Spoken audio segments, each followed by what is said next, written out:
त्या मुलांना माझ्या मुलांना शाळेत यायचं असतं पालक म्हणून, पण माझी नात म्हणते की नाही आई तू चल, आजी तू चल शाळेत. म्हणजे सगळ्यांमध्ये आजी मीच असेल पालक म्हणून.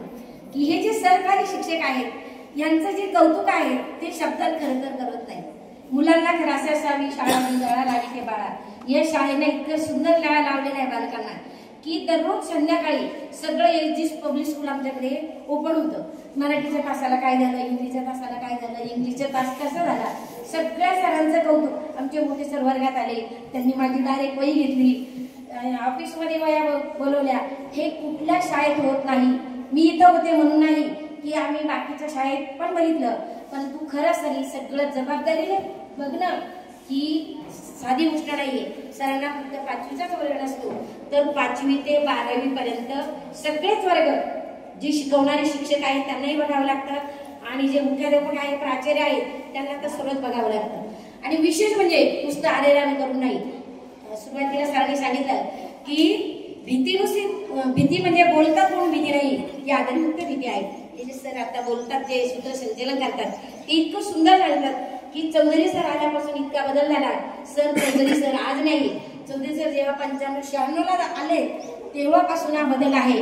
त्यावेळेसच त्या अधिकाऱ्यांची परीक्षा पास झालेले होते की त्यावेळेस त्यांना नानाने सांगितलं की तू दुसरीकडे जाऊ नको, माझ्या संस्थेला माझ्या शाळेला तुझी गरज आहे.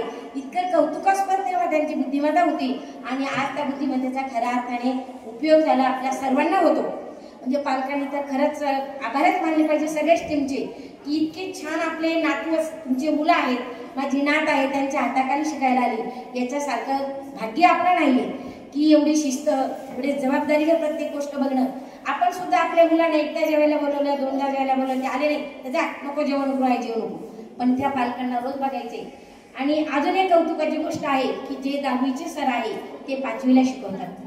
याचा अर्थ असा आहे की यांना ही टीम 10वीला 95, 96, 97 पर्यंत त्यांना मार्क पाडायचे मुलांना, म्हणून ते 5वी पासूनच तयार करतात.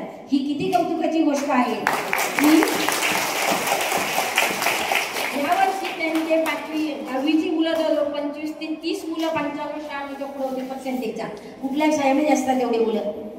तर हे कौतुकास्पद आहे, ज्याचं आहे त्याला ते दिलंच पाहिजे. म्हणजे हे जे घडवलेलं आहे नानांनी, तर आता त्याचा मोठा वटवृक्ष झालेला आहे. आणि वटवृक्षामध्ये ही जी झाडं आहेत या सगळ्यांना आता चांगली फळं आलेली आहेत आणि ते खरं ते बीजारोपण करत आहे. ते पुढे ते त्यांना बघायला मिळणार आहे. आणि आता बघितलंय की आमचा जो विद्यार्थी आला की ते म्हणून ते आमचं वैभव आहे. हे वैभव आमचं असतं, आम्हाला बाकी काहीच नाही पाहिजे असतं. शिक्षकांना पुढे काही नको. जे मुलं आम्हाला येतात, भेटतात, कौतुकानं जे नावं घेतात त्या नावामध्ये आमचं सर्व सामावलेलं असतं. आणि तसे आता जे असतील आदिक सर असतील, बसले सर असतील, कांबळे सर असतील, या मॅडम आता नवीन आले नाही, परंतु खरंच त्यावेळेस घडवलेलं आहे.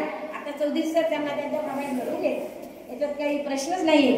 परंतु सगळ्यांचे उपक्रम स्तुत्य आहेत. फक्त एक सूचना त्या पोटे मॅडमने मांडली की नवोदयचे फॉर्म भरून घेतलेले आहेत काही मुलांचे, परंतु मी त्या मुलांनी पुस्तक घ्यायला घाई केली की म्हटलं तुमचे तास घेत नाही का, तर म्हणे नाही अजून काही सुरुवात नाही गेलेली. म्हटलं बरं एखाद्या दिवशी येईल शाळेत.